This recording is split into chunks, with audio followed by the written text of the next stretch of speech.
been a minute. Still coming back from my hip injury, and I'm actually standing up here without my cane, so yeah. Alright. Alright, I've been writing a little bit, inspired by somebody else that you know. And so I'm going to do 2 poems. The first one is called Those Are My People. Jesus said it's a recession.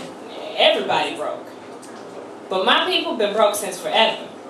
We will sell $10 shoes in the liquor store parking lot on Thunder Saturday because we gotta eat. Real.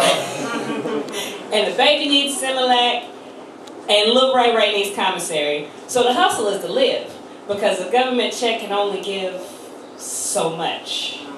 And struggle is struggle no matter where you be, because from my windshield, every face I see in the hood is me. So I pull over to support the hustle, man. Of the hustle, man. Because his spirit resides in me, because those are my people. They've got red skin and a love affair with the gin, and they've been labeled native. And they're so special that they've got their own special land that is separate from their native land. Because the paleface took their land. And when I look into the mirror, it's their facial features that I see. And I've been told over and over again that being a loser comes genetically. So I'm afraid to go to the gambling boat or take that fire water down my throat, because I might just like it too much. Just like my red-skinned ancestors who made it General Custer's last stand, because being Blackfoot Indian means so much more than having good hair. Yes, those are my people. Blonde hair, straight hair, broad hips and lips. My people were already here. They came over on boats and slave ships. My people were crafted by His divine hand in the beginning.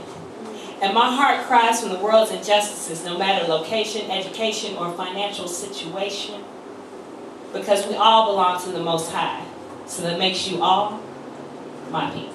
That's right. All right. Wrapped up with seemingly a bow on top, my people are headed hell in a handbasket.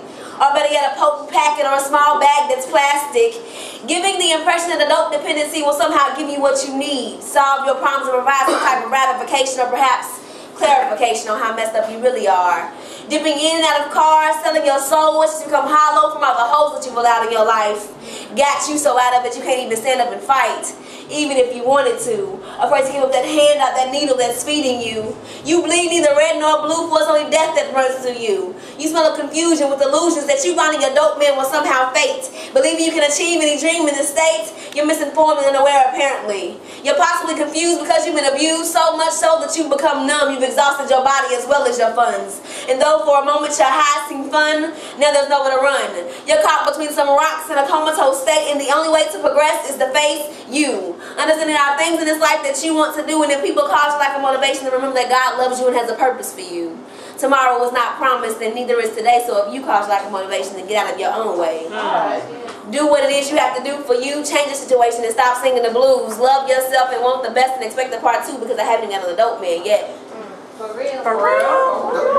Right. So now we have the dope man thinking he can do all and more than God can, which is locked in the pits of hell itself, but like his customers he's feeding. Only difference is for power and wealth. Because that's his definition of what a real man is. Power to corrupt, disrupt, and destruct with 10 digits. So that he can rock the latest trends. He's making sure to get the purest and most lethal blends, because that's what's going to go for the highest demand. Got the potent packets I was telling y'all about in the left, that says money is power, power in his right hand. The community plays an accessory to murder because we silently despise, while the dope man is a hero in the pull of the wheel on the corner's eyes.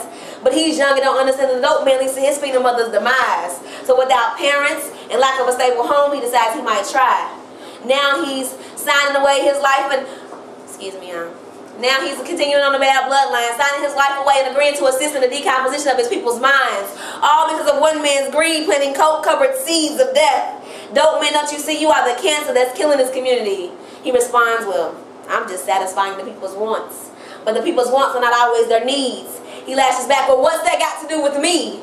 This is when I realized the issue had to be addressed. He was torn and broken inside and found Dylan as a way of selling his mess. I must confess, for a moment I was distraught, unable to notice his distress. So I sat down and I took the time to kind of get to know both sides. See, if I didn't tell y'all before, I speak for the mute, I hear for the deaf, and I see for the blind. What?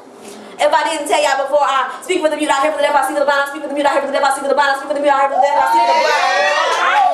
I regurgitate what they want to say back to y'all, I just make it hotter by making it rhyme. See, he was like a mute person able to tell you why he had to hide out his tears on the inside. So for all you dope men dealing for payback and pain that's up under the surface, remember that it's your own people that you're hurting, and you're causing a pain that goes much, much deeper, and this is more than a poem, but a plea to ask you to stop selling death to my people. Right.